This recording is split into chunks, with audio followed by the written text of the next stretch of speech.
valuations are going up. Does that make sense? Similarly, as assessed valuations go down, this very rarely happens, but this is the Great Recession back in 2008, the qualifying tax rate goes up so that the local taxing agencies and those who levy taxes don't have less money to do their business with, if that makes sense to you. Okay, the TRCL, TSL difference is the trickle-tissel difference in the business rules, what we call that. Trickle is the transportation revenue control limit, tissel is the transportation support limit. What happens in this case is as you drive less miles, right, you collect less money. But the transportation revenue control limit was set back in the 80s. And so this district has a $3.6 million transportation revenue control limit. This last year, 2 years ago, during the pandemic, we drove a lot less miles because school wasn't open as often during the pandemic. By driving a lot less miles, we got a lot less revenue from the state. And in getting a lot less revenue, our difference between 3.6 million and 1.6 million, that difference is $2 million, and it gets assessed to the local taxpayers to make up the difference. And so you can see that in 2022, the tax rate for the trickle-tissel difference, transportation difference, went up. Why did it go up? Because we drove less miles, which gave us less money from the state of Arizona. So we had to tax our local taxpayers more to account for the difference. Okay?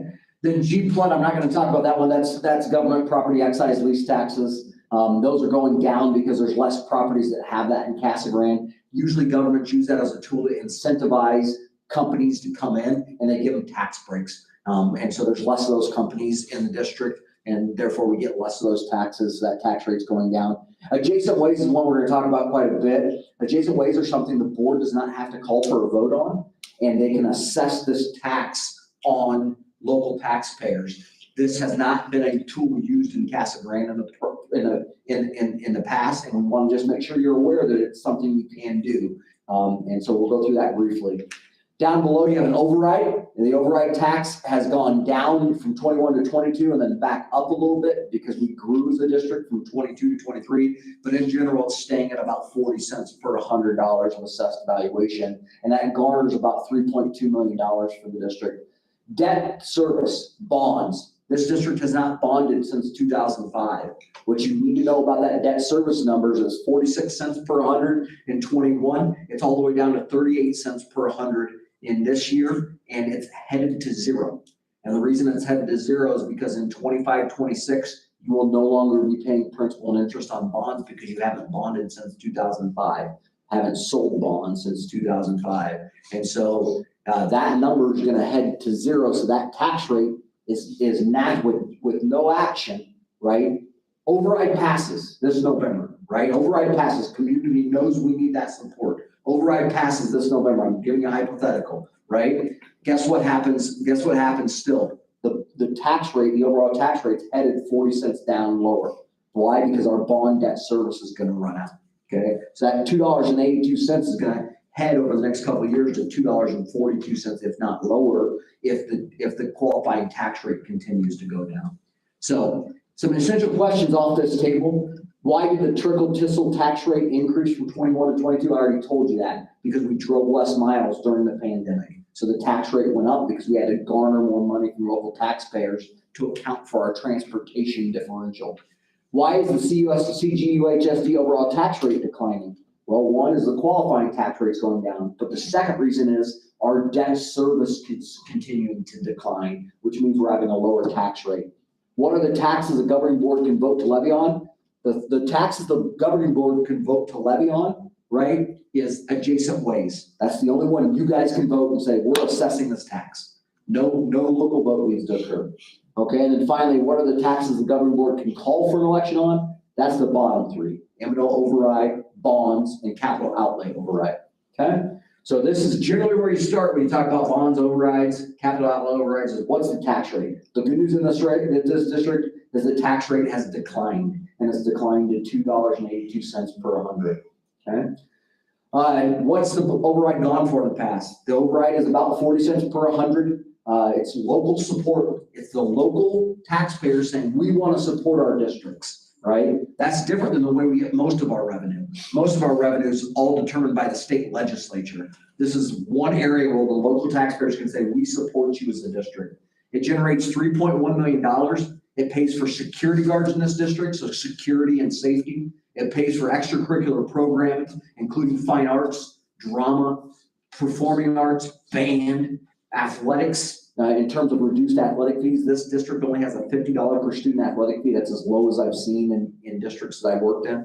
It pays for educational programming, a portion of educational programming, career and technical education, think agriculture, construction, things along those lines. It also pays for advanced placement programming, think your honors programming classes. And then it finally pays for a portion of us attracting and retaining current staff with competitive wages. Here's how we've spent override dollars in the past. 46% of our money has been spent on AP and fine arts. 24% of the override dollars have been spent on athletics and reducing those athletic fees. 19% of the monies have been supporting career and technical education programs like construction, welding, and the agricultural program. And 10% of our monies have been spent on security. Here's your options in this district as a governing board. Option 1, seek continuation in November 23. Due to the increase in student enrollment, this is actually going to generate a little extra dollars for the district. Now it's going to generate a little extra dollars for the district, but it won't cost the tax rate to increase because assessed evaluations are going up. So the good news in a growing district, typically in a growing district, you're growing because there's no more residential properties. There's more. When there's more residential properties, assessed evaluation is going up. When assessed evaluation is going up, even though the district's collecting more money, the tax rate stays flat or declines because the assessed evaluation is going up. That's the positive part about being in a district that's growing in a residential capacity. And even to be honest with you, on the business side, it helps too. So all these plants that come in and manufacturing plants, Kohler, Lucid, those things, those help our tax rate as well because our assessed evaluation goes up. So the impact on the tax rate would be minimal if you call for a continuation of an override, and it's likely to decline because of increased assessed valuation. I just covered that. Option 2, go ahead and don't call for an election in 2018 or in 2023. That means our 2018 override is going to be sunsetted next year. Next year will be the last year we can collect the full 100%. The year after, in 24-25, guess what happens? You have to reduce by approximately $1 million to $1.5 million in your budget. The year after that, you're gonna have to reduce by another $1 million to $1.5 million. The year after that, you're gonna have to reduce by another $1 million to $1.5 million until it's gone. So it's a 3-year cycle down, if that makes sense to you. But next year would be the last year of the full override amount. And we think that full over this year is 3.2 million, 3.1, 3.2 million is right in between those two numbers. Next year, we think it's gonna be 3.6 million due to student growth. So you're talking reducing budget by $1 million to $1.5 million, 3 to 5% of our budget over the course of the next 3 years, 3 years in a row. All right, now what I want to do is, now stop working. Oh, now what I want to do is just take you through what needs to happen and what you need to give Mr. Lavender direction on from an individual perspective. We're presenting this to you today, and that's the override and tax rate study session. April 23, we already have planned a tax presentation by Stiefel. Stiefel is our bond salesman who does a lot of our tax rate analysis for us in the district. And then a survey data presentation by High Ground. High Ground's a company that does survey data and perception data for elections purposes. And they'll come out and they'll tell us kind of what their initial survey results and perception data are on the override and what it supports. And then in May 23, if you want to have an override renewal election in November 23, you're going to have to call for the election by May 23.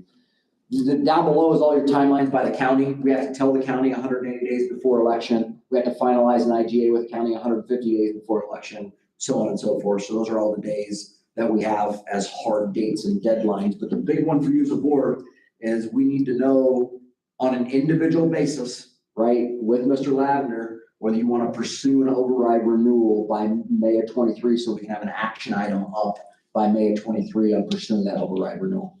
Now, I'm really quickly going to go through these next things because they affect kind of the planning of levying taxes and voter initiatives, okay? So first of all, let me tell you this. Mr. Belloc, Mrs. Salazar, and myself, we meet quarterly. We meet quarterly to review our capital plan, all the capital projects that need completed in the district. And all total right now, based on current pricing, we have about $37 million worth of capital needs in this district, okay? Our ongoing capital budget is $2.4 million. So if we did nothing else with capital, we have 15.4 years worth of capital projects on board right now, okay? Every district in the state of Arizona is in this position. This is a capital poor state in terms of funding capital. So how do districts get capital to complete those projects? They bond, they capital outlay override, and they assess adjacent ways, okay? That's the three ways, and you can see we have 0 bond dollars, 0 capital outlay override dollars, and we have 0 adjacent ways dollars, okay? And I'm not telling the board what to do, I just want to present reality to you, okay? Now, the reality is also 1.7 million of our dollars in capital budget are for ongoing things, so they can't even go to these projects. Well, what are you talking about, Matt? $600,000 a year is planned out for student devices so we can do one-to-one. We spend $600,000 a year on one-to-one devices. We spend another $200,000 a year on software applications for student learning. That comes out of capital. Those software applications come out of capital, right? Ralph has a budget of $300,000 to fix schools when he needs to fix schools. A main line breaks at Union, guess what? Ralph needs $20,000. He's got to fix the school. All total, we have $1.7 million of ongoing budgetary needs. So in reality, 2.4 million minus 1.7 million, we only have $700,000 to accomplish all this other stuff. So in reality, we have 52.8 years worth of projects already in the queue, right? And how do you fix that? You have rough conversations centered around bonding, centered around capital outlay overrides, centered around adjacent ways. And the reason they're rough is because, yes, these are tax rate things, right? Local taxpayers supporting us locally, okay? So let's take you through adjacent ways real quick. This will be brief. What's adjacent ways? Adjacent ways and means is essentially think ingress, egress, think coding for bus loops, think sewer connections and lines, think utilities and roadways for ingress and egress. Can you build a school building with adjacent ways dollars? No, you cannot. Statute tells you exactly what you can build with adjacent ways dollars, right? So a couple years ago, right before I got here, you guys did some seal and coats on some of your pavement and bus lanes. If you had adjacent ways dollars, you could have used adjacent ways dollars to do those projects. And then that would have freed capital dollars, which is where you paid for it. Perfectly legal to pay for it out of capital, but it would have freed capital dollars to do other projects. So you can assess an adjacent ways tax on local taxpayers without a vote. The problem, the downfall is it can only be used for very specific things. Good so far? Okay. All right. So then you go down here and you talk about here. I better use the keys. That's a little touchy. You go down here and you talk about, well, how much money? Well, it all depends on needs for ingress, egress, right-of-ways. Another thing adjacent ways pays for, stoplights. I've heard about Treckle and Union and needing a stoplight at the student intersection. Well, the municipality is probably likely to help with that. But guess what? We own two of the corners. And 2 of the corners then are going to be expected. Most municipalities, if you own a corner, you're expected to pay for your portion of the corner. So there's 4 corners to a stoplight, right? We own 2 of them, so we're responsible for 2/4 of the pay, right? Well, stoplight's $400,000 to $500,000, depending on the municipality. So 2/4 of the pay is $200,000.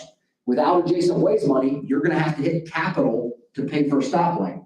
With adjacent ways money, ingress, egress, ways and means, you can use adjacent ways money to do it, okay? So garnering $70,000 of adjacent ways money costs the tax rate a penny per 100. 1 penny per 100. Now remember, the tax rate's gone down from $2.99 to $2.82. So the tax rate moving from 282 to 283 would get us $70,000 of adjacent ways money and cost the average homeowner district with a market value home of $421,000, $2 a year, okay? To garner $350,000, you need 5 cents per 100, which the average homeowner this district at $421,000 market value home is about $11 per year. Okay. So none of these are things that I'm telling you you have to do. My job is to present data to you, tell you what other school districts do to help out offset costs on the capital basis, and then just present reality to you with the tax rate. What's an unrestricted capital outlay override? It's another type of override you can call for. It can't go to salaries. It can't go to buy security guards. It can't go to buy AP programming and career and technical education programming, but it can go to capital projects. And you can capital outlay override for up to 10%. It can't be any longer than 7 years. It can pay for these types of items. And the big deal is you get a call for the amount. So you could do up to 10%, which is about $3.1 million a year. That would cost you about 40 cents on the tax rate, which would cost the typical homeowner $83 per year. Okay, and then you could garner $1.6 million a year. You really can do anything in between. You just can't go over 10%. $1.55 million of capital outlay override would be 20 cents per 100, which would cost the average homeowner $42 per year. Okay. Then you can go into the bond side of things. Bonds and capital outlay overrides can pretty much pay for the same exact side of things. We cannot levy in this district by state statute. You can't levy for any more in bonds than 10% of your assessed evaluation in this district. This district has $696 million worth of assessed evaluation. So we can't go over $69.6 million in bonds. Okay?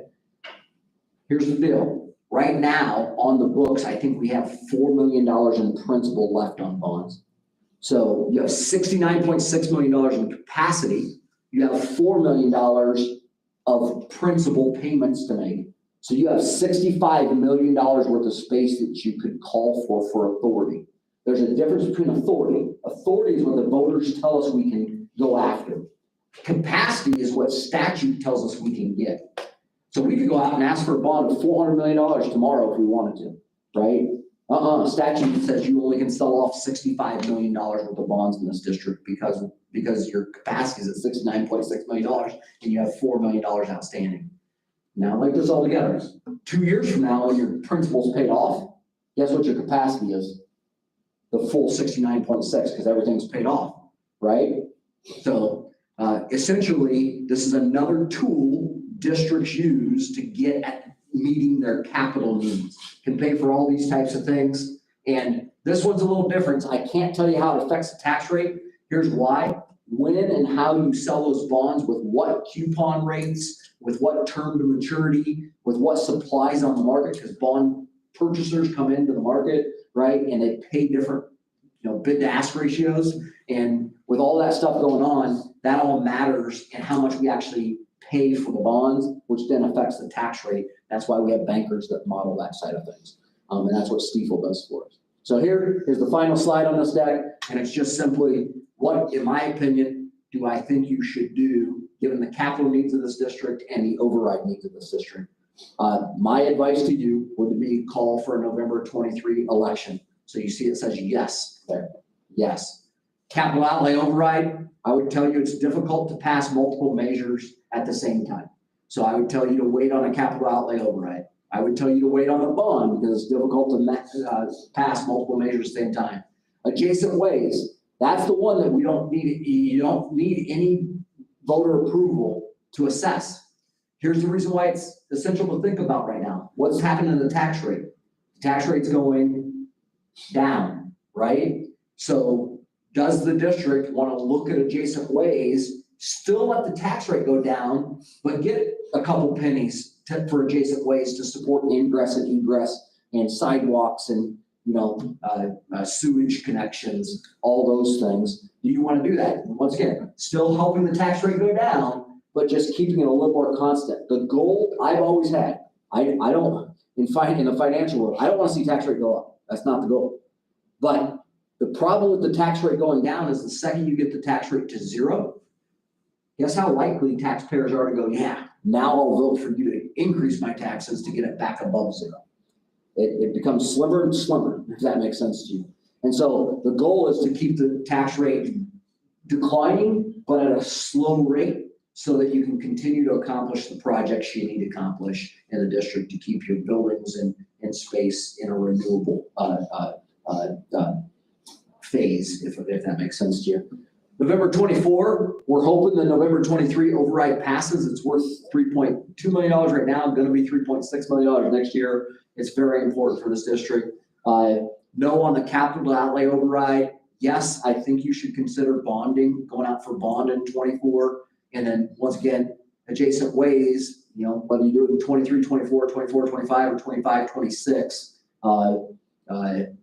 is the question. And then 25, November 25, no, if the November 23 or 24 override passes, otherwise you're gonna have to go back out for override that year. And then you might wanna in 24, 25 explore a capital outlay override. And not needed for a bond if you can get the bond passed. One other element I need to mix in here, you probably, based on demographic reports, are 6 to 10 years away from having a third high school in this district if growth continues at the rate it's continuing right now. Here's the reason why that's all relevant. You're gonna get money from the school's facility board to build the third high school. You will.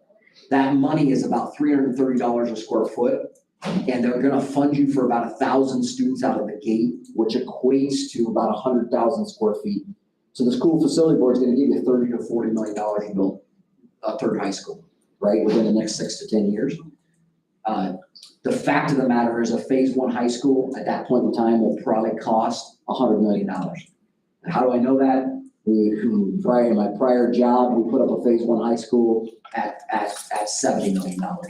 So the school facility board gave that school district $40 million, and then the differential, the district had to figure out how to get the differential to get that phase 1 high school built. So the reason this whole picture is important is I think by November of 28, 29, you'll be talking about how to bond for a third high school, if that makes sense, Jim. So I'm trying to keep the long run picture in mind here as I'm continuing to develop ideas for the district moving forward. And so that's why I needed to mention the third high school. And no promise that it comes to fruition that the area's still gotta grow, right? Residential developments still have to happen. And so just know that I'm not saying it's going to happen, but if the business manager or the superintendent don't keep an eye on that, you can get yourself in trouble. So, any questions at all on this? Just a fact presentation on the override. Good. Thank you. Hey, thank you, Dr. Brown. Thank you, sir. How are you? All right, we're going into item B. These questions presentation, as you know, back on January 10th, we presented a package of questions regarding progress of PACE, and this presentation is to answer those questions and give us a full box picture of what we're doing with the PACE project. Either will you take over, please? Yes, sir. Good evening, President Wright, governing board members, Dr. Love, or Mr. Lavender.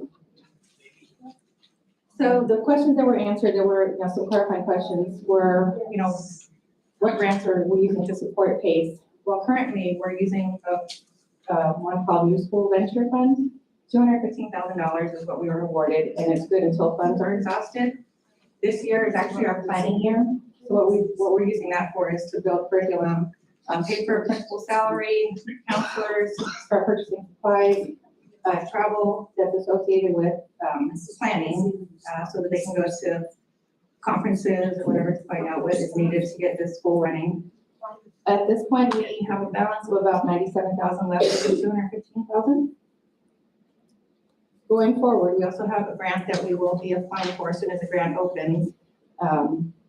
Before the end of the year, we're expecting it. But it's school launch funds, and we will get about $1,000 per student, and it's good for up to 3 years, not to exceed $500,000. And then going forward, once poverty level statuses are established, we will get funding from Title I, Title II, Title IV. And there's a formula that is done with, with the grants that will determine how much is funded for each school.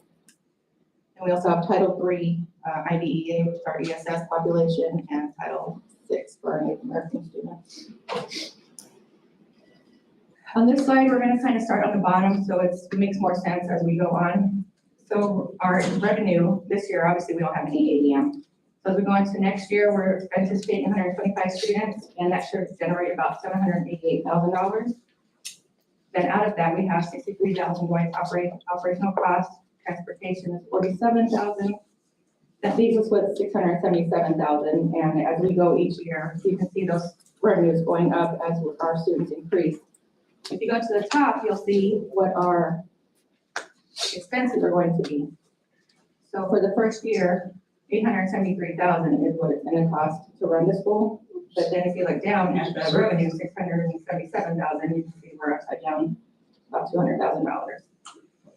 So the goal is to at least reach 500 students in order to be positive on the revenue side. Any questions on that?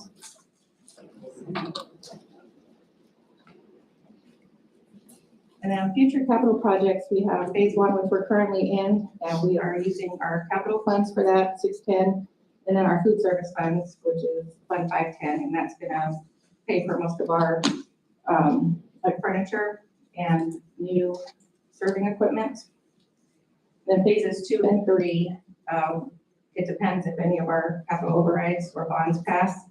We need approximately $2 million for each phase to be completed and up and running. And then ongoing capital is also some specialized curriculum that we'll be needing. One of them is Beable, that's a reading intervention.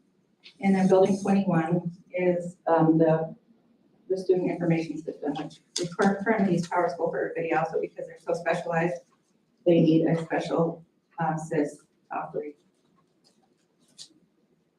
And that is it for the financial side. Are there any questions on that?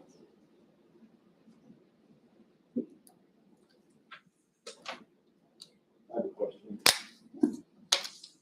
This is the money that's going to be coming in on each one of these students, because these students won't be in the Union High School or the Vista High School. That will be removed from them and going to this new project then. Right, they're gonna be their own schools, so they'll generate their own ADM, just like the other schools do. So how many, do we know where these 125 kids are coming from? Well, part of it will probably be growth, and some of it will be transfers from our current schools.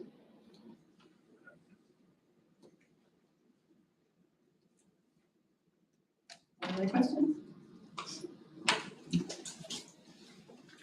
I do want to reemphasize one thing Ms. Salazar said.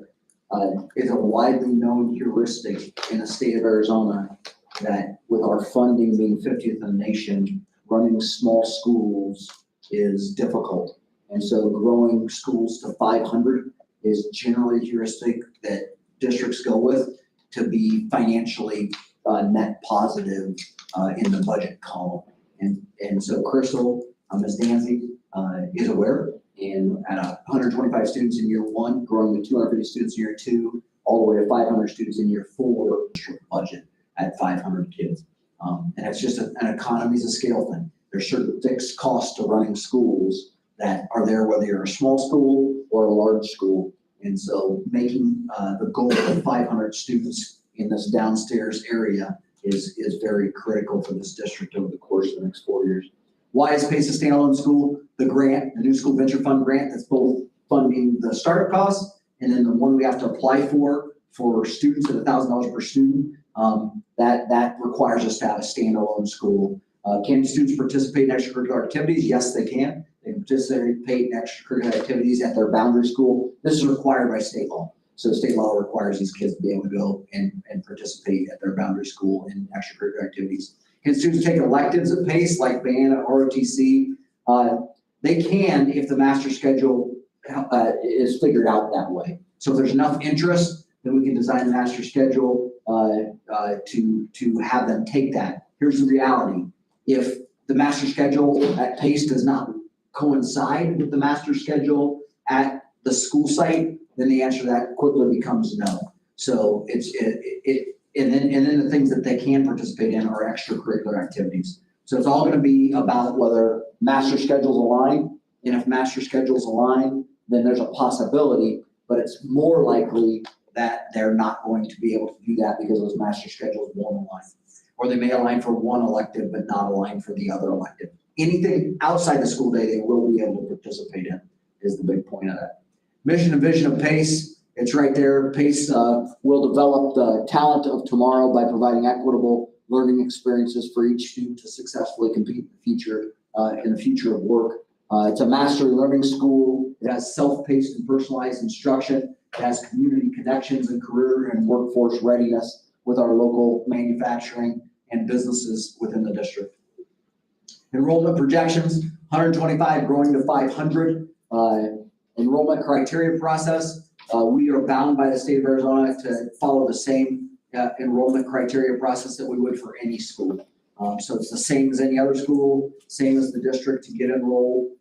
Support plan for students that may struggle is similar to any other school. There's going to be MTSS, multi-tier support systems, RTI, response to interventions, tier 2, tier 3 supports. There'll be IEP processes and 504 processes for students that need those things. So all that will be built in just as it was with any typical school, and will follow state requirements for enrollment.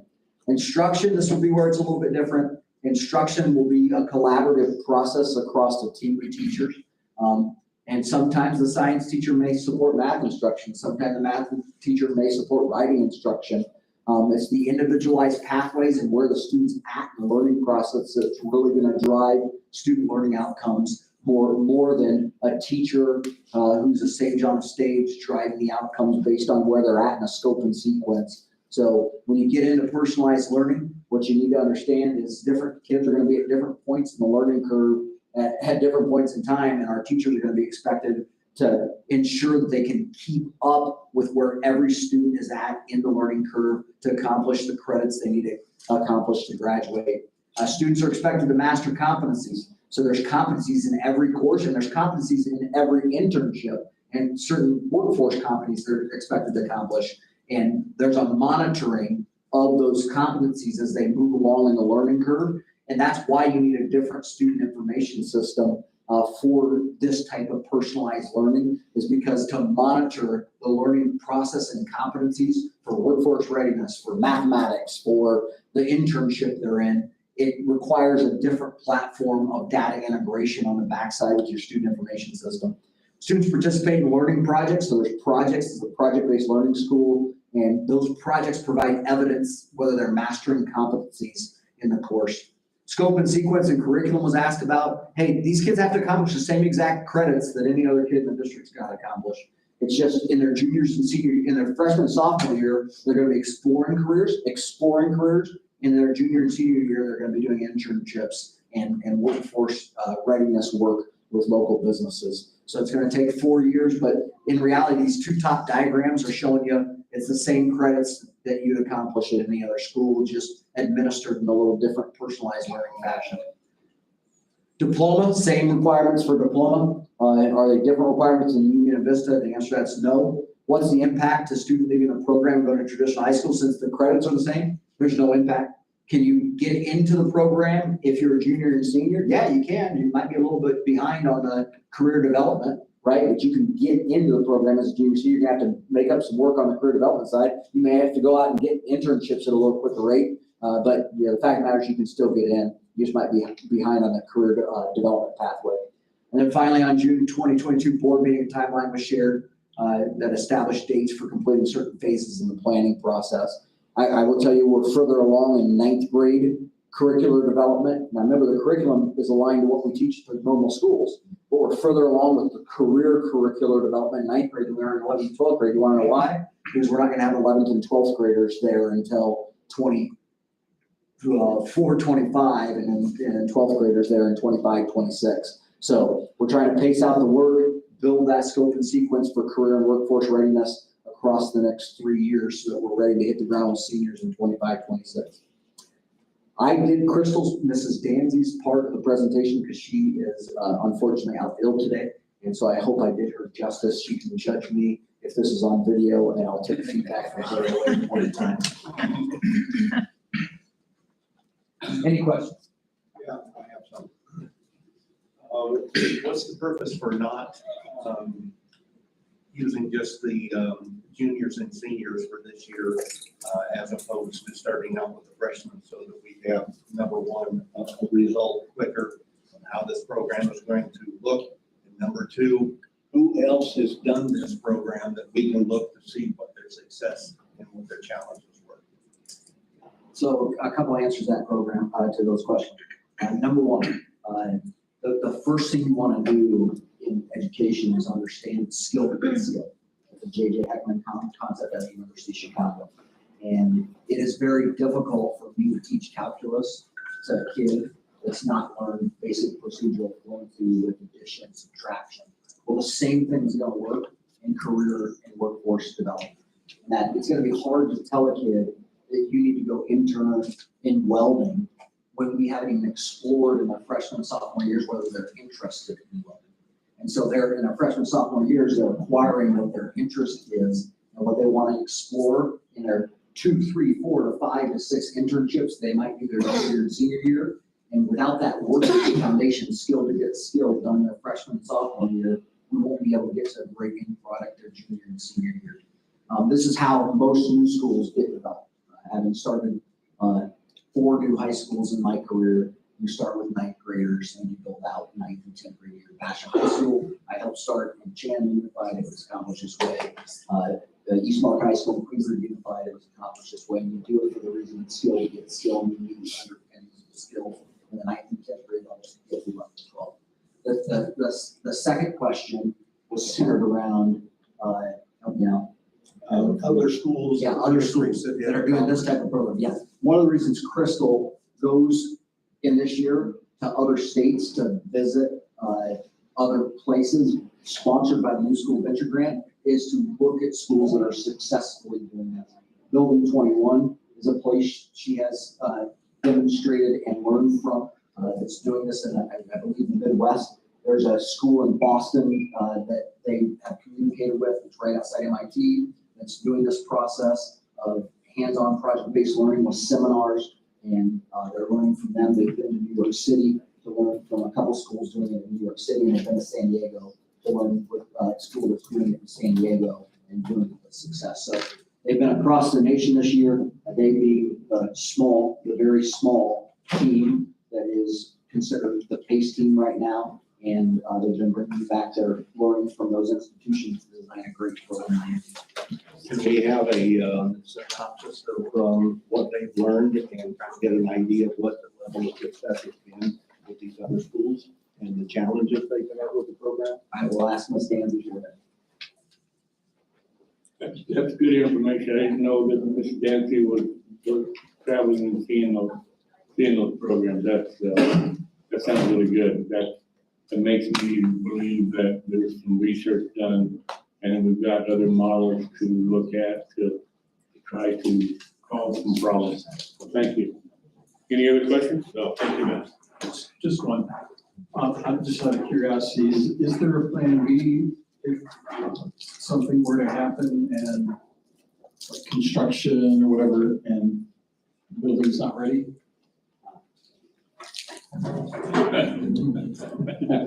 Mr. Hayes, this is the operations side of housing is my 4th renovation I've done in the last 4 years. In terms of new school buildings, we put up 5 new, I put up 5 new schools.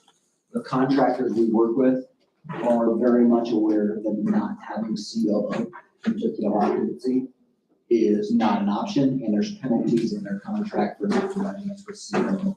So I will tell you, Chase Construction, who's doing the construction, is one of the best teams in the state of Arizona, and barring imminent disaster, they will be ready to go. And so I'm not really concerned about the timeline for the development. Thank you. Thank you. And also, I mentioned earlier, there was 2.5 pages worth of questions that we submitted back in January 10th. And Dr. Strom and his team have diligently answered all these questions in a format here that we can read. It answers a lot of questions. I believe we had a discussion. It's good to have this whole presentation in a box. You can see everything that went on. As we can see the list, there's been a lot of information over the last year and a half that's been fed to us in spurts. So you might have lost some of that detail in weekly reports. Especially we have the 2 new board members here that didn't really know about what was going on, so this report is helpful to them too. So I think now that this presentation and this report ties it all in together for all 5 of us, so that, you know, we got a good feeling and we got a good momentum pushing this program to its start date in July. So thank you all. Thank you for your work. I have another question for in relationship to this, my understanding is that the local college here had invested some money into this program. Are there others? And if they did, can we know how much money was, given to the school for this process? I will need to do my research on that. I was not aware of the community college, but we'll do our research and get back to you on that. Okay, thank you. If there is nothing else, we're going to adjourn this special session. Give us about 5 minutes for a bathroom break and we'll be right back.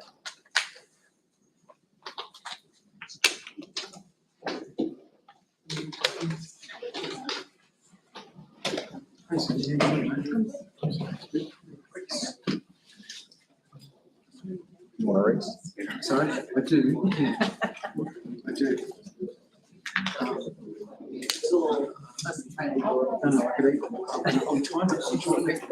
I'm trying to explore a portion of that rule.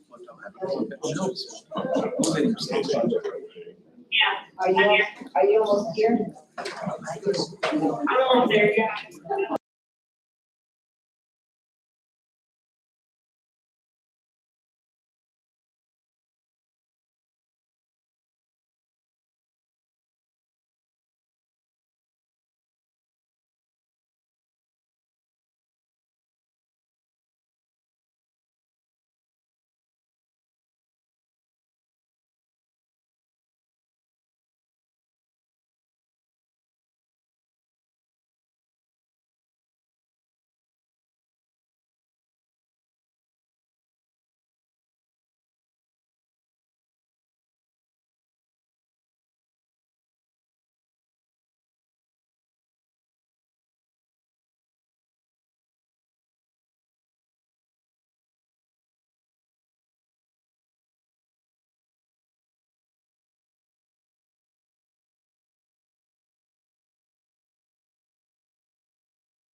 Call this meeting to order.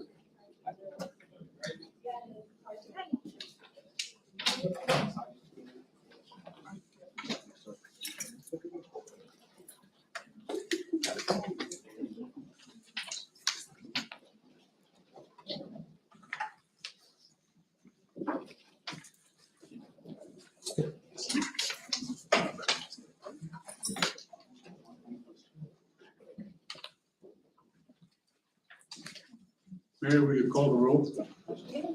Mr. Hayes. Here. Mr. Hunt. Here. Mr. Wright. Here. Mr. Kirby. Here. And Mrs. Harrington. In the nick of time. We all stand for the pledge of allegiance. I pledge allegiance to the flag of the United States of America and to the republic for which it stands, one nation, under God, indivisible, with liberty and justice for all.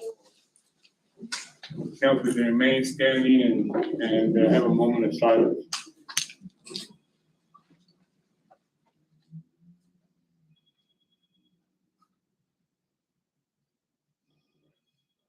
Thank you.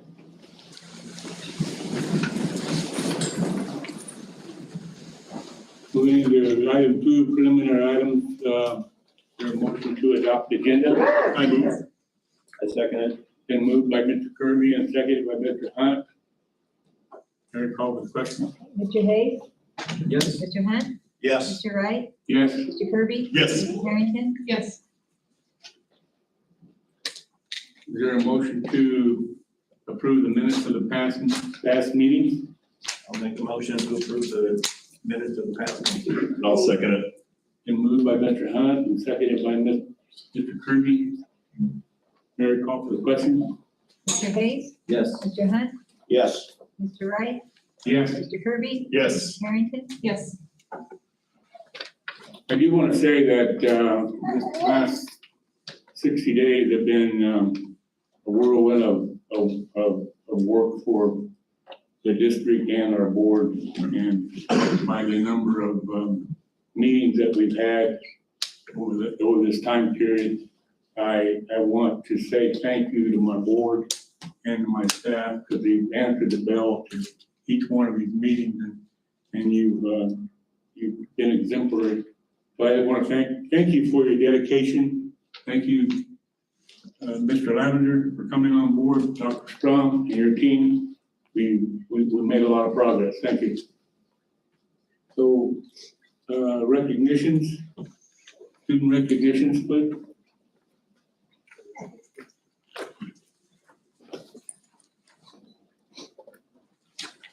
Mr. Chuck Wright, Governing Board President, Governing Board, Mr. Lavender, Superintendent. It is my pleasure tonight to introduce Mr. Isaiah Hemmings.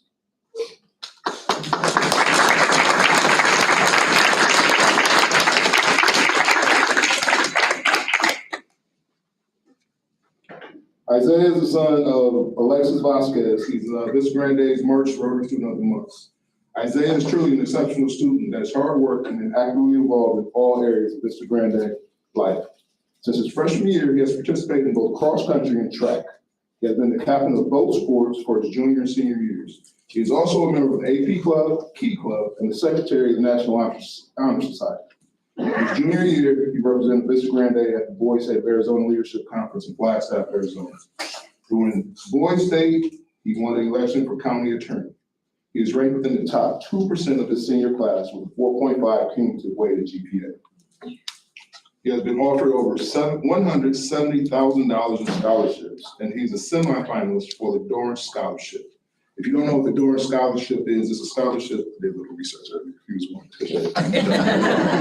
Dorrance Scholarship goes to the first generation college attendees. So he's a first generation student that's going to be going on to college, so that is definitely big. We go meeting finals.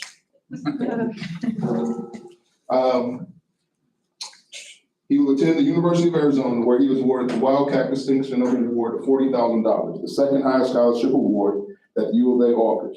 He plans to earn a bachelor's and master's of science with goals of becoming a medical physicist. I read some of his accomplishments in that wonderful narrative, but it's never wrong when you can continue to celebrate young people. So I'm gonna go down his list of school activities and accomplishments again, and also personal activities and accomplishments and his life career goals. Again, he has a 4.5 weighted GPA. Pretty sure I never got close to that. He's top 2% of his class, ran cross country. Again, never did that. And track since freshman year. Was captain for both junior and senior year, secretary of National Honor Society, member of AP Club, member of Key Club, and Boys State. His personal activities and accomplishments, he's been almost employed for a year. At this time, I have hit that. Offered an $80,000 scholarship to attend Seton Hall Catholic University. Offered NAU Lumberjack Scholarship. Offered $40,000 to attend Arizona State University. Some of his life and career goals: plans to attend the University of Arizona, their Wildcat Distinction Award of $40,000, and plans to receive his bachelor's degree in medical physics. Great job.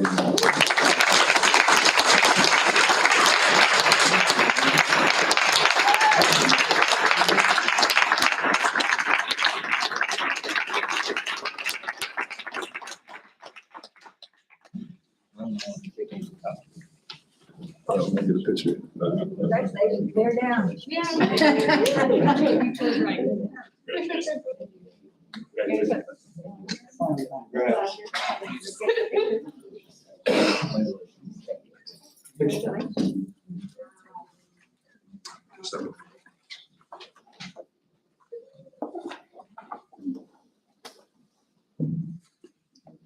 Everybody ready?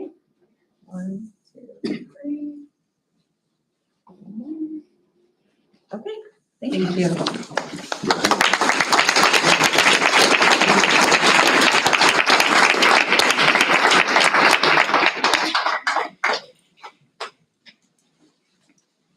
Good evening, everybody. How you guys doing? I'm Mr. Clardy, I'm the Counselor and Success Coach for Inova. We have Alyssa Forrest. You want to come up here, Alyssa?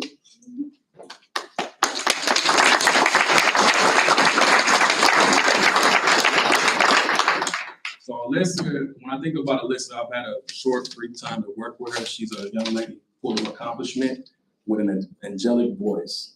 If you listen to her speak, she has the softest voice, but she goes hard for her family and for all the things that she wants to do. So I'm just gonna read off her accomplishments. Alyssa Forrest is being represented by Inova Innovative Occupations Virtual Academy. Alyssa is being recognized for being a high-level achiever that has demonstrated excellence in the classroom, maintaining an honor roll 4.6 GPA. While also doing this, she's also been a part of the National Honor Society. She's a senior student that is going to probably go out of state, looking at going to University of Tennessee, University of Michigan, Baylor University, and a few other schools for pharmacy sciences. So going back to her tenure while she's been a student with CGUHSD, she also has been a student of CAVIT, which stands for Central Arizona Valley's Institute of Technology, where she has represented the STEM department. And she also has endured in Upward Bound and is a young professional that's maintaining a part-time / full-time job with McDonald's as a crew member. So that's where you can hear her angelic voice if you want to check it out. Alyssa has accomplished many honors, from taking AB, AP, and honor courses to qualify for state leadership in etymology, pharmacology, pharmacy science, and being awarded 6th place at State Leadership Conference in Pharmacology in 2021. She was also awarded 4th place at a State Leadership Conference in Pharmacy Science in 2022. Alyssa has set herself up to become the valedictorian for Inova, the first and last valedictorian for Inova. So we want to continue to applaud her for her excellent efforts. She lists her mom as her hero. Her mother's in attendance with us today. Alyssa's teachers speak highly of her, being a self-starter with an angelic voice and personality, who will soon become a top performing professional in her pursuits, everything that she does in life. One more time for Alyssa.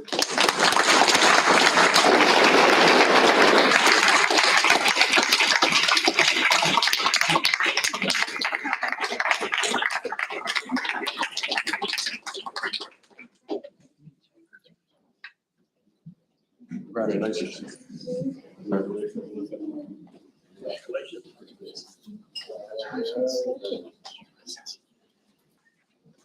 You just want to step a little closer away from the TV.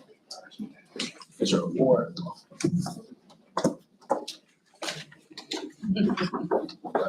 Honor. Great, and ready? 1, 2, 3. One more. Okay, thank you.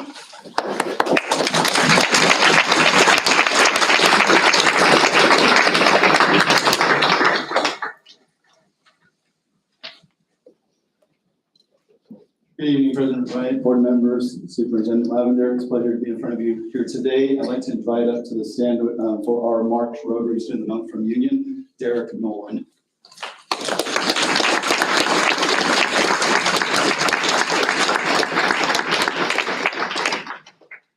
I believe with him, if we could also recognize, he's got a very supportive family. His father, Jeffrey Siefking, am I saying that right? And his mother, Nicole Siefking, Aunt Chrissy Messenger, and he told our counselors, numerous other family members, so give them a round.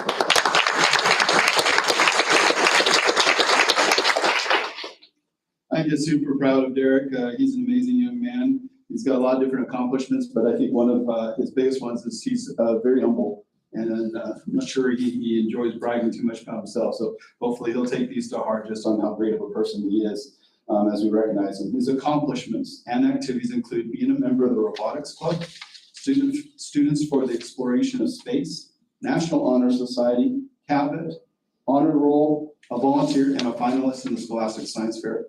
Derek has a GPA of 4.11 and remains in the top 10% of the senior class. Derek plans on attending either the University of Arizona or Stony Brook University. You made a decision yet? No, I'm just kidding. And focusing energies on chemical engineering or biology. Again, it's with great pleasure that we have Derek here today. On a personal note, he's just touched my life with his humility and his dedication and his willingness to continue to persevere even in spite of some of the challenges that he's worked through in his 4 years. So it's with that pride that I would like to recognize Derek.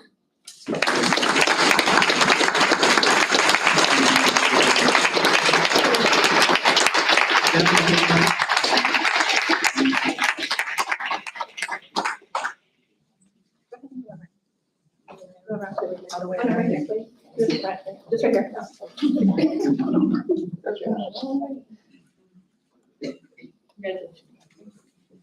Well done. Congratulations, sir. Congratulations. Awesome job.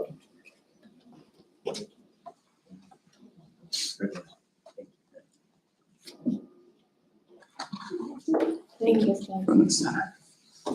Certificate.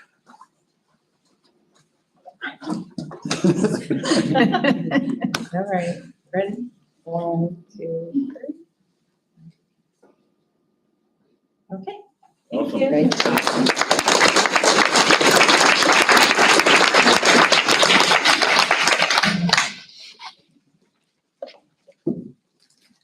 Good evening, President Wright, fellow board members, Mr. Lavender. I'm Lisa Miller, I'm the CTE Director, and I am here to present CTE awards to 3 students this evening. And I would like to start with Ivy Sotelo, and she is from Vista Grande's graphic design program.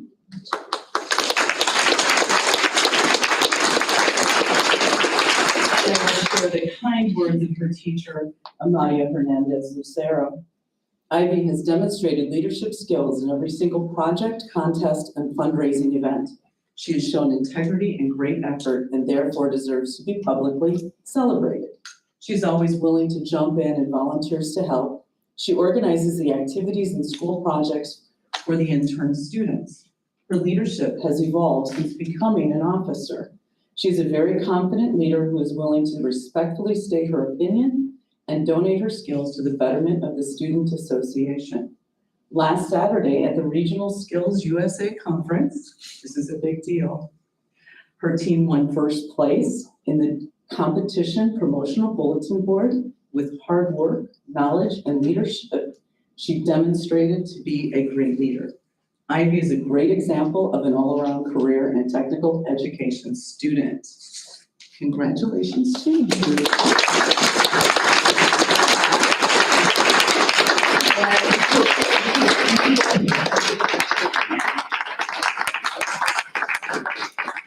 And I do want to call up her parents, Congratulations. Yasmin and Armando. You're both here? Okay.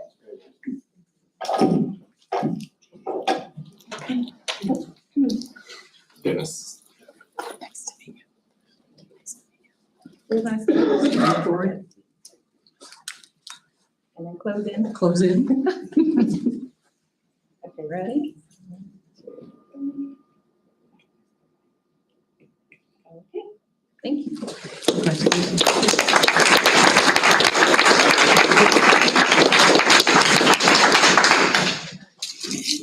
And with an ever-growing list of programs, tonight we're going to present for the first time software and app design students. So I'll start with our union student, Melody Limon. She is software and app design.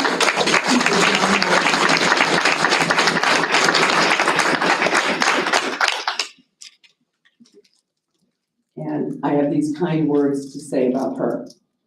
She's someone who I've come to rely on to step up and assume a position of leadership and responsibility.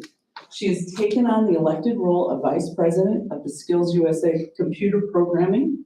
She was elected Vice President of Skills USA Engineering Science section. Melody is also the elected Vice President of our Girls Who Code chapter and leads chapter meetings twice a week before school with a group of highly motivated and creative female programmers.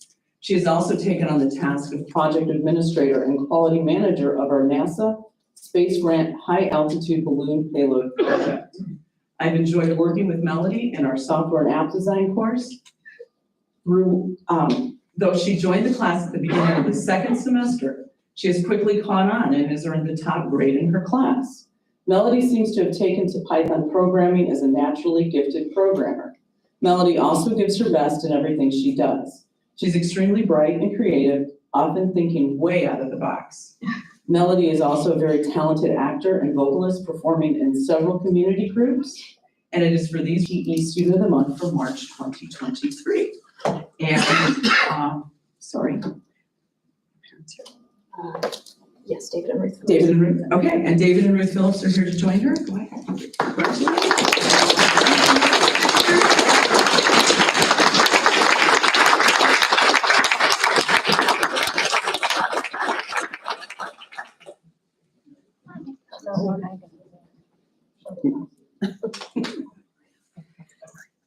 Forward.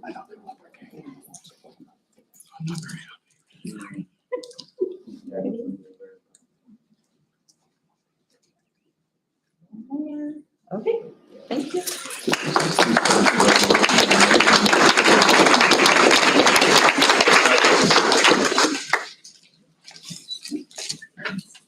And I have one more, and this is another software and app design student, and this young man is from Vista. And I actually had the pleasure of having him in my Marketing 1 class when we were on virtual instruction only. And I have to say that he was always a bright spot in the day for me. He was in my 6th hour class, if I remember correctly. So we were all pretty tired of being online at that point in the day. And Alexander Neal was always a bright spot in my day back then. And I can tell that he's continued on that adventure. So come on up, Alexander.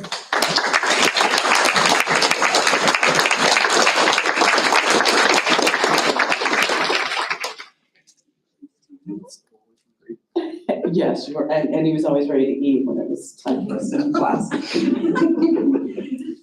you the one making the omelet one day? Yeah. Okay. It's okay. You were still listening. It's all good. Alexander is an amazing student when it comes to coding. Not only does he master the coding concepts quickly and accurately, he also pushes himself beyond the lesson. Each assignment comes with a challenge, a concept beyond what the assignment asks for. Not only does he answer these challenges, but he creates his own, which at times is putting days ahead of the coding classes. He discovers what else he can make the program do.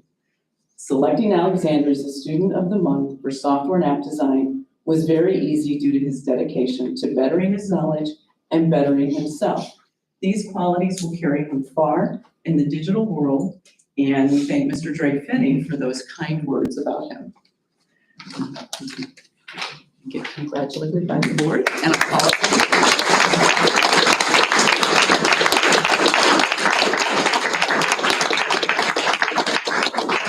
And Carol Ann Neal is Alexander's parent, and there she is. Hi. Nice to meet you.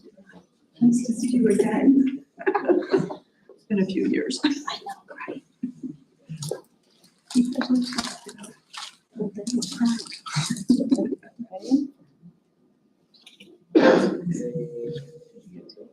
right.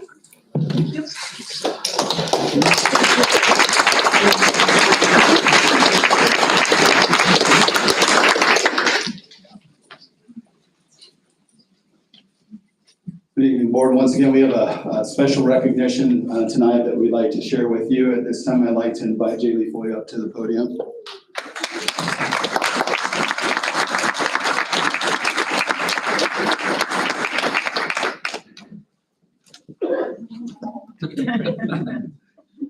It's with great pride that I share Jaylee and some of her talents with us. I'm going to give her a few minutes to speak to you here in just a minute so she can share some of what she's accomplished. But let me just start off with the value behind some of this. Student council is the lifeblood of most schools, and it's really an essential component for climate and culture. Jaylee's been part of that for time eternal. And it's just really a bright spot and a great leader, wonderful organizer, great voice, and certainly something extremely positive on our campus at Union. It'd be accolades enough for her just to have leadership in student council at any high school, which she has done over and over again. But most recently, she's got this accolade at the state level, not just as a secretary, nothing wrong there, not as an assistant, but as one of the presidents of the State Association of Student Councils for the state of Arizona. And so it is with great pride that I present her to you tonight. I'd like her to tell a little bit about it. I asked her if she'd give her whole speech to you, and she was almost willing to do, but we got back a little bit. So she's going to give you a mini part of it so that she can share with it. And then I'm going to turn a little bit to Mr. Lavender, who's known Jaylee for some time too, and then we'll introduce her parents. So, Jaylee. Thank you. Good evening, members of the board. My name is Jaylee Foy. I'm a junior at Union, and as you know, I was just elected an Arizona Association of Student Council state president. I wanted to give you a little insight on the process and what it is like now that I have been elected. Student Council has been my life since the 3rd grade. Every year, I've made sure to hold an officer position. As I got older, my passion for STUCO only grew. Once I started freshman year, I was introduced to the Arizona Association of Student Councils, AASC for short. This organization is unlike any other. It is really nothing like you've ever seen before. You would expect conferences, camps, and conventions full of teenagers to be a bit crazy. And don't get me wrong, it is. But it's also truly beautiful. Some of the most positive, strong, and empathetic leaders are a part of AASC. And I am blessed every day to be involved in something so breathtaking. Since my freshman year, I made it my goal to become one of the 3 state presidents my junior year. The process started back in October when I sent in my application. AASC sends out 40 to 60 applications every year. I had to get multiple letters of recommendation and write a personal campaign statement. I was then chosen as one of the 8 candidates out of all the applications submitted. We had to write a 4 to 5 minute speech and make all of the campaign materials. My council finished our first day at the convention, and then the second day, I gave my speech to all of the students there. I, of course, went in there with the mindset of wanting to win, but I also wanted to make an impact. I had so many students come up to me after telling me how much my speech meant to them. And I think that was the most rewarding part of the entire experience. The final evening, each of the schools was able to vote for their top 3 candidates. The presidents were announced the following morning at our final session. As a state president, I plan to organize all upcoming conferences and camps, attend all state executive board meetings, represent Arizona at our regional conference in Illinois this summer, and help select the next candidates for state president and Region 6 representative. Most importantly, I'll be a role model for students. My goal is to inspire them to become leaders in their schools, state, and beyond. Next year, I will also be the student body president at Union. I'm so honored to represent Casa Grande at the state level. Thank you for your time.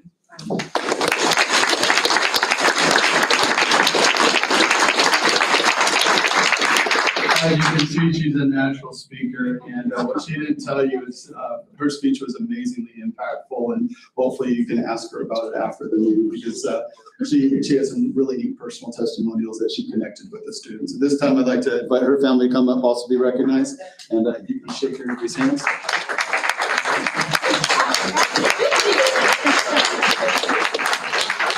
Congratulations. Thank you. Great job. on the speech. Thank you. Awesome job. Thank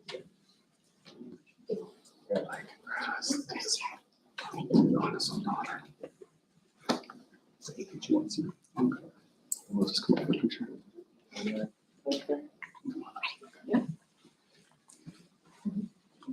Maybe just a little bit.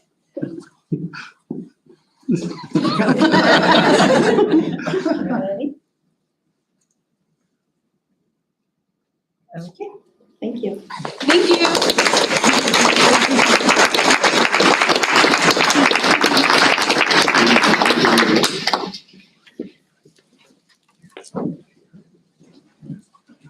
Okay, we're down to item B, the employee recognitions. President Wright, members of the board, Dr. Strong. First of all, to our students, congratulations. Great group of students.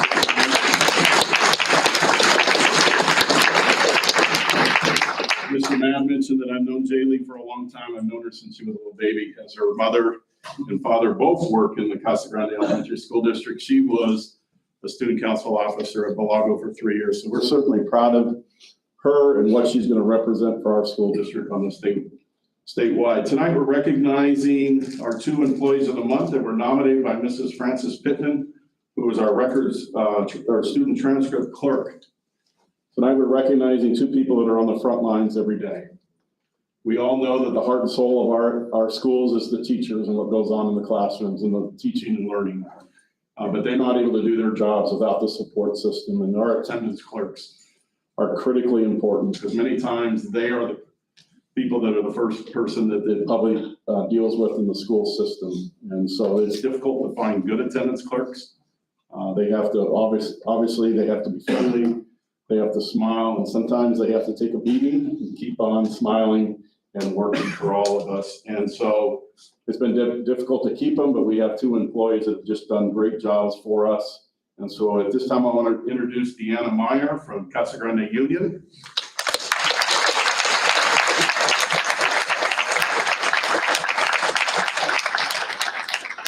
And Carla Wells from Vista Grande.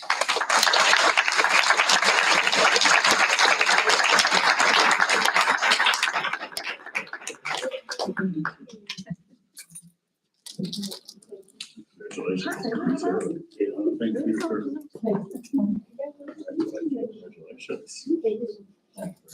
Congratulations. I do. Congratulations. The whole back row just. Oh. Come on. No, come on. They shy. They're my support system. I want you to go. They're the ones that can tell us the stories of what goes on.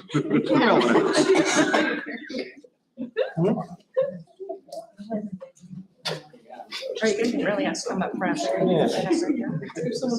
you. There we go. Ready? 1, 2, 3. Okay. Thank you.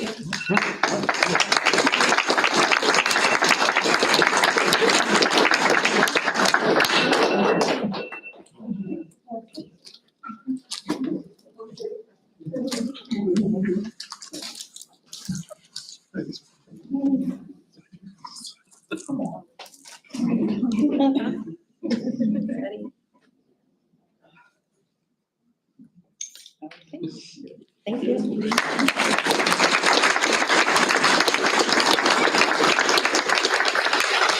Before I go, I just want to wish all of our employees a wonderful spring break. They deserve the vacation, and I hope all of them go out and have a good time and enjoy themselves and get to spend quality time with their family and friends over these next 2 weeks. So thank you for letting me be here tonight.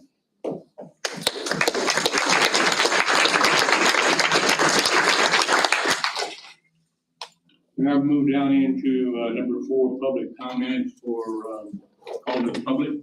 We have three applicants here at the middle. The first one is Charles from Meetin. That's close enough. Okay. Good evening, board members. It's okay if you want to speak. Good evening, board members. Okay, all right, that makes me feel a little bit well. Inspiring excellence. I really like that. Inspiring excellence. These young people, I am really impressed. I want to congratulate you all one more time. I wish you the success in your endeavors. I wish I was here just only to recognize and support these young people.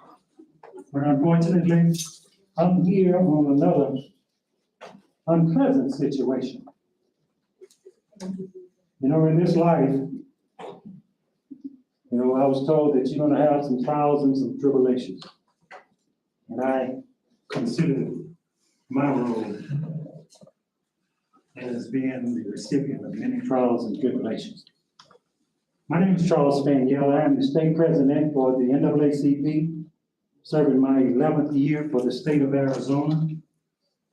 I'm representing the world's oldest and largest civil rights organization of 114 years. Our main focus and concern is addressing civil rights and human rights issues, eliminating racial division, strife, discrimination in every aspect of public and social life. In these 40, soon to be 45 years of NAACP work here in the state of Arizona that I don't get paid for. This is gonna be my last year, but I want to congratulate you all on your service. Come to address the termination of Dr. Anna Battle, a young qualified African-American woman that I've known for a number of years. Capable, smart, educated, passionate about children. I've worked with her, I know this lady. And I know what has happened to her now won't be reversed, but I just want to share our concern with you all.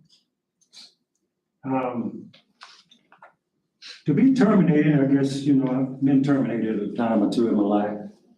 After 80 years old, I've been terminated one or two times. And my last job, I was there for 32 years, so I'm glad for that.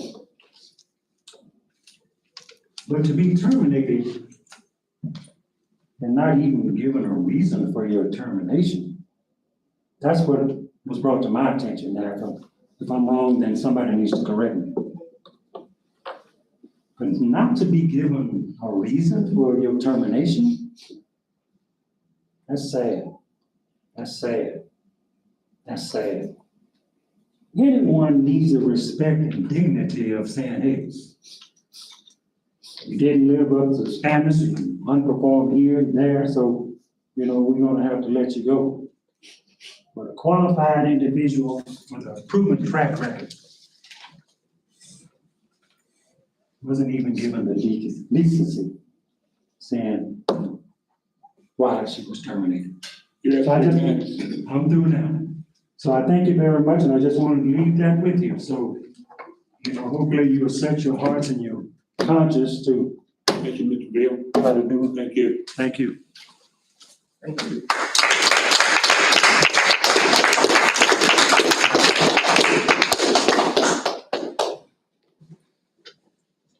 Constance Jackson.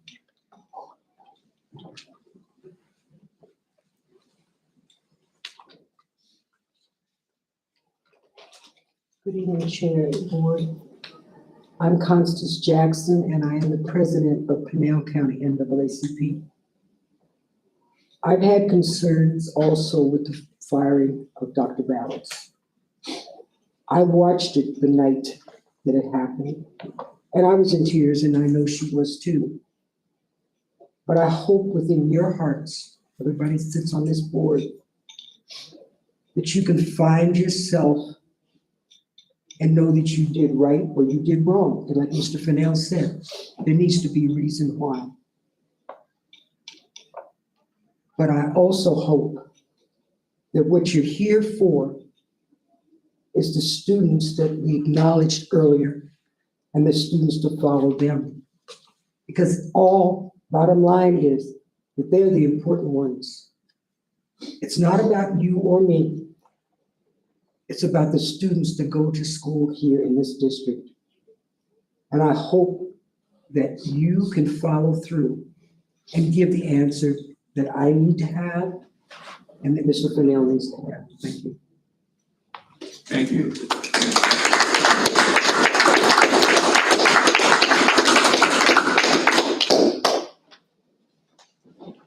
Mr. Hennis.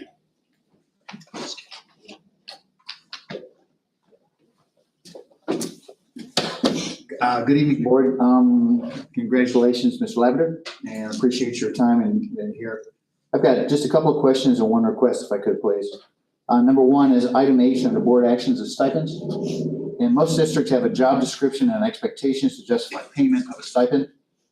There have been many instances where stipends have been paid, but nothing has been done to enhance the student's experience. Many times, teacher just picking up a stipend and nothing being done. Saying that they couldn't get students motivated to do something special.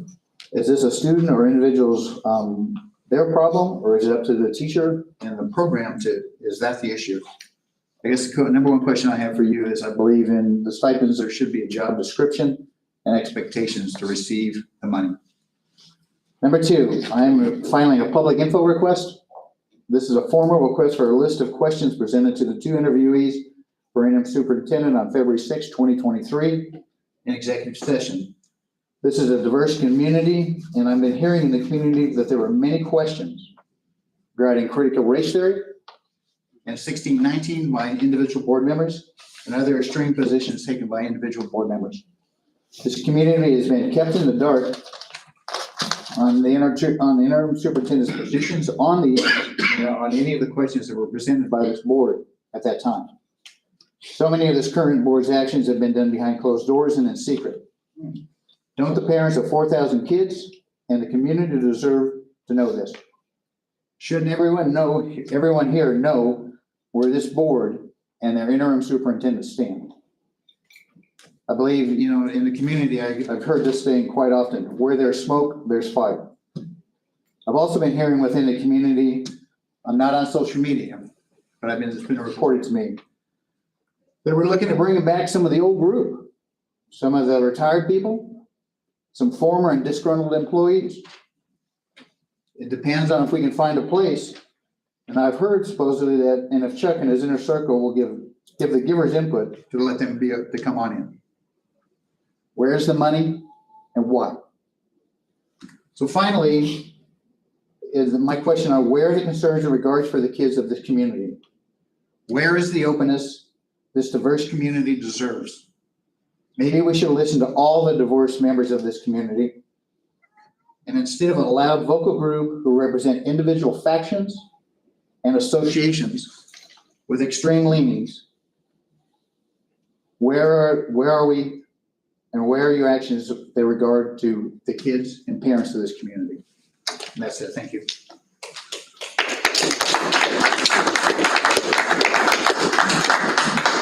All right. Under number 5A ASBA policy revision. Mr. President, members of the board, this is just second read. First read was last week, same policy. Second read, the difference in first read and second read is time to review. Recommend approval. I move to approve the second reading and adoption. Been moved by Mr. Kirby, seconded by Ms. Harrington. Is there any questions? Mary, call for the vote. Mr. Hayes? Yes. Mr. Hunt? Yes. Mr. Wright? Yes. Mr. Kirby? Yes. Mrs. Harrington? Yes.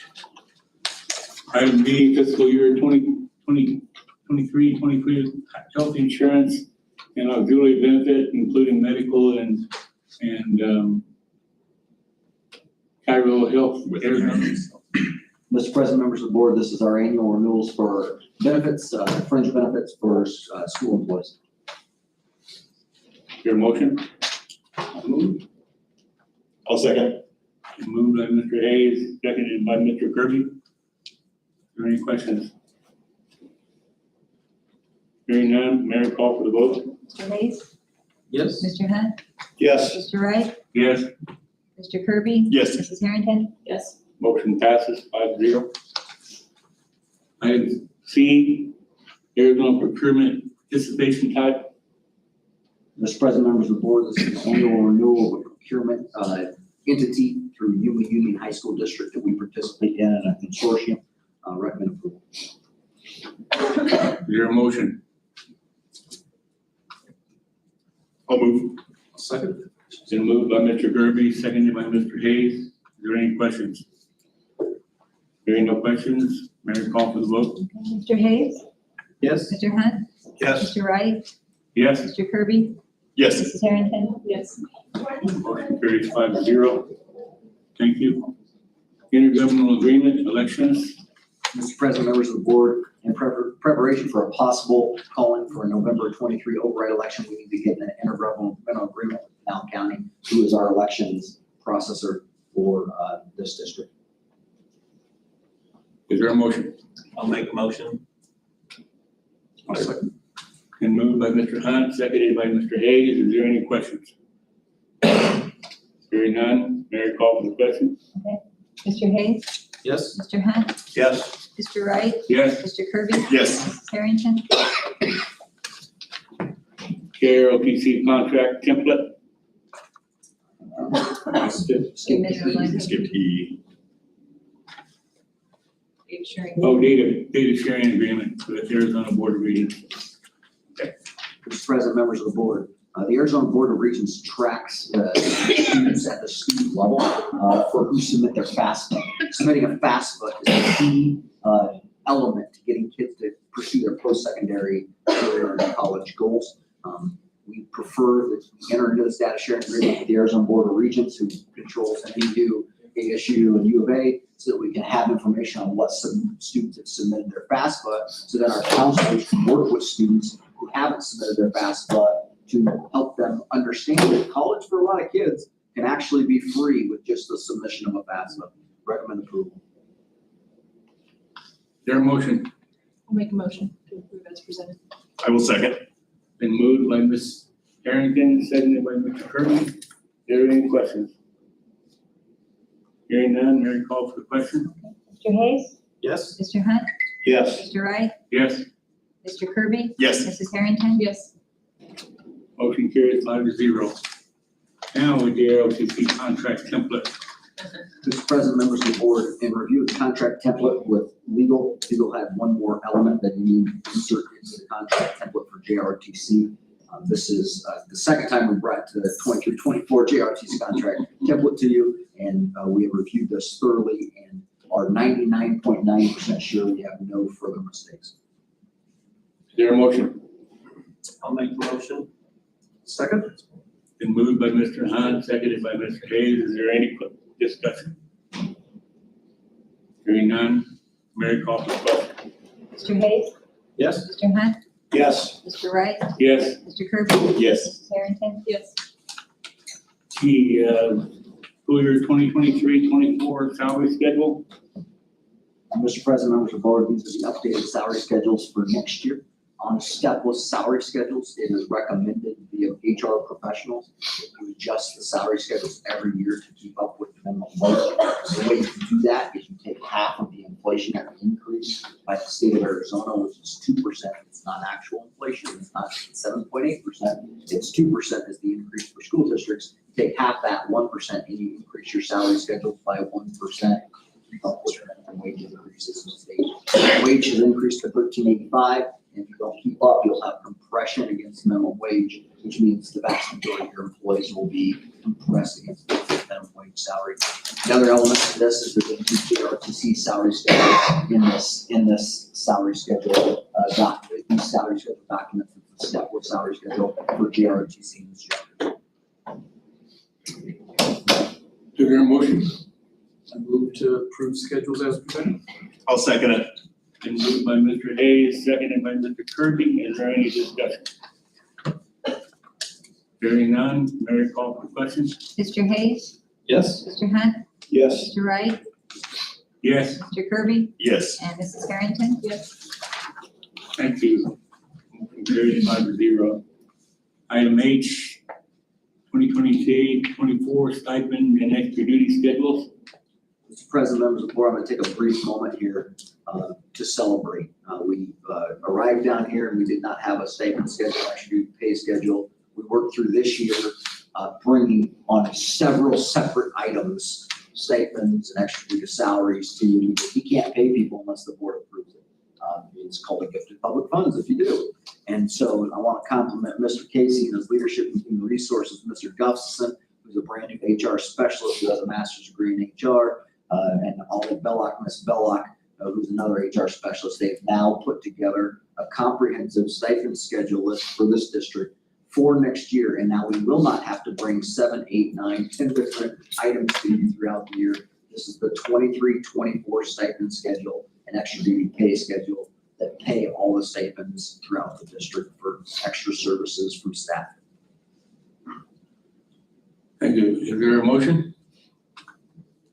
I'll make Make a motion that we accept it. second. Been moved by Mr. Hunt, seconded by Ms. Harrington. Is there any discussion? I got one question, referring to Mr. Ennis's concerns about job descriptions for those stipends. Can you give us a little bit of information on that? We need to develop job description in this district for every single stipend in this district. That is common practice, and it just has not occurred here today. As an example, to get a theater stipend in a lot of districts, there are expectations that you have to run 2 shorts and 2 longs. And to get a band stipend, there are expectations that you have to go to 4 competitions. To get a coaching stipend, there is expectations that you have safety and security and supervision of your students at the forefront of your mind in every event that you go to. And so I will tell you that needs to be the next push on behalf of HR is to develop full job descriptions for every stipend. Okay, thank you. Hearing no other discussion? Mary, call for the question? Okay, Mr. Hayes, Yes. Mr. Hunt, Yes. Mr. Wright, Yes. Mr. Kirby, Yes. and Mrs. Harrington. Yes. Motion carries 5-0. School year account types and bidding and funding banking institutions, I'm sorry. Mr. President, members of the board, we annually just have to bring you the banking institutions that we're doing banking with. I move to approve. I second it. Been moved by Mr. Kirby, seconded by Mr. Hunt. Any discussion? Hearing none, Mary, call for the question? Mr. Hayes, Yes. Mr. Hunt, Yes. Mr. Wright, Yes. Mr. Kirby, Yes. Mrs. Harrington. Yes. Motion carries 5-0. Item J, intergovernmental agreement with Pinal County for final mile, S5G. Mr. President, members of the board, now county is trying to put up a 5G network for students and people, residents throughout the district. In order to put up that 5G network, they need access to space on our campuses, including our current already placed towers, to place their equipment so that we can have 5G. There's big time learning outcomes for this, and that we no longer will have to provide hotspots for students because they can just hook into county 5G. This is actually where most counties in the nation are moving to provide 5G access for wireless data for their residents and constituents. And it's driven through the enactment of federal dollars that have been flushed throughout the last 3 years due to the pandemic. Thank you. Is there a motion? So moved. I'll second. And moved by Mr. Hayes, seconded by Mr. Kirby. Any discussion? My question for, is there any cost to the school district for this, and are there any downsides to this? There are no costs to the school district. This is a county. County has gotten a federal government grant to do this. And you could talk, what the conversation that becomes out of putting cell towers on campuses become typically health conversations. But the health conversations are not validated by WHO, the World Health Organization, and the research has not proven itself out. Furthermore, most of us and all our communities live next to cell towers as it is, whether it's a cell tower put up on government land or school district land or private property. We are all living amongst them right now as it is. So to speak openly about any downside, the downside may be health risks that are discovered in future research, but to date, that research has not been conclusive at all. World Health Organization says there's no risk. Thank you. Any other questions? Mary, call for the question. Mr. Hayes? Yes? Mr. Hunt? Yes. Mr. Wright? Yes. Mr. Kirby? Yes. Mrs. Harrington? Yes. Item K, ANOVA closure. Mr. President, members of the board, I want to be really clear on this one. ANOVA is not closing. ANOVA is moving to a program. And ATM, an average daily membership, will be collected through the school sites as opposed to be collected through a separate school entity. So ANOVA students can go to PACE, ANOVA students can go to Vista, ANOVA students can go to Union, and that's the schools we'll collect ADM through.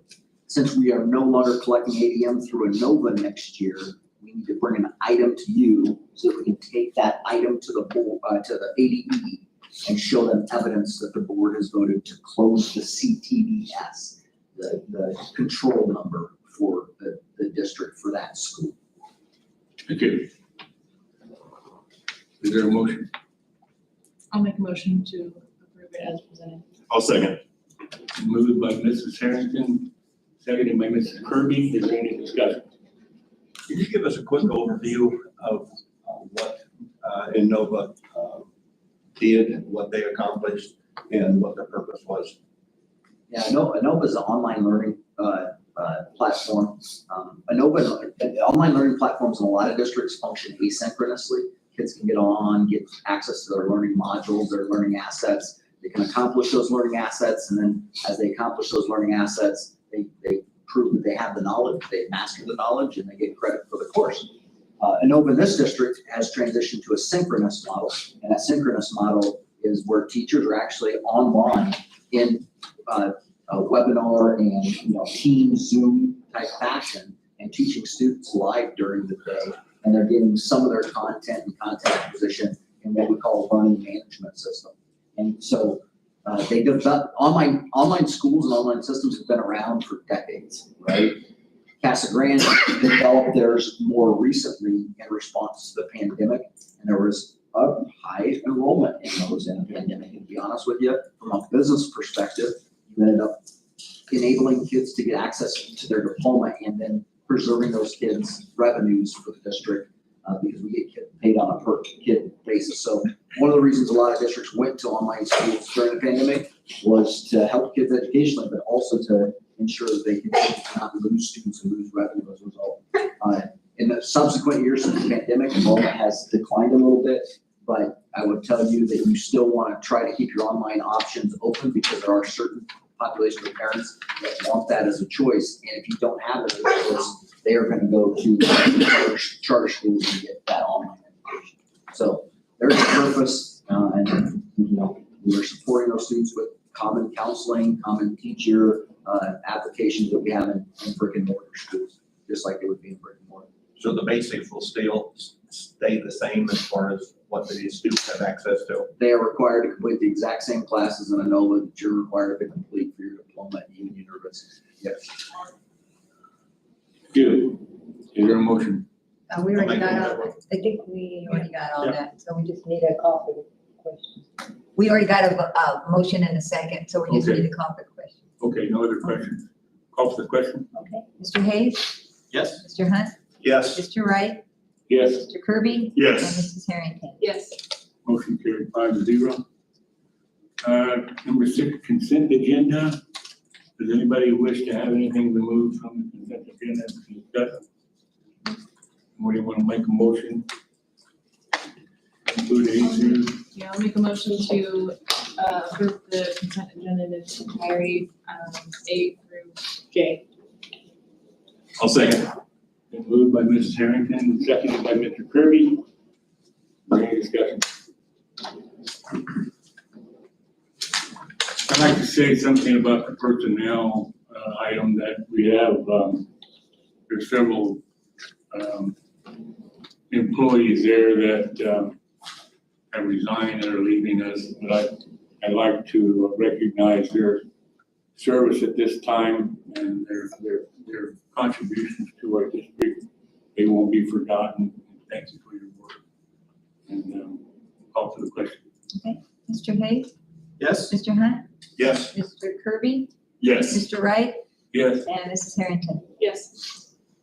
thank you. Motion carries 5-0. Nothing else on the agenda, we move to adjourn.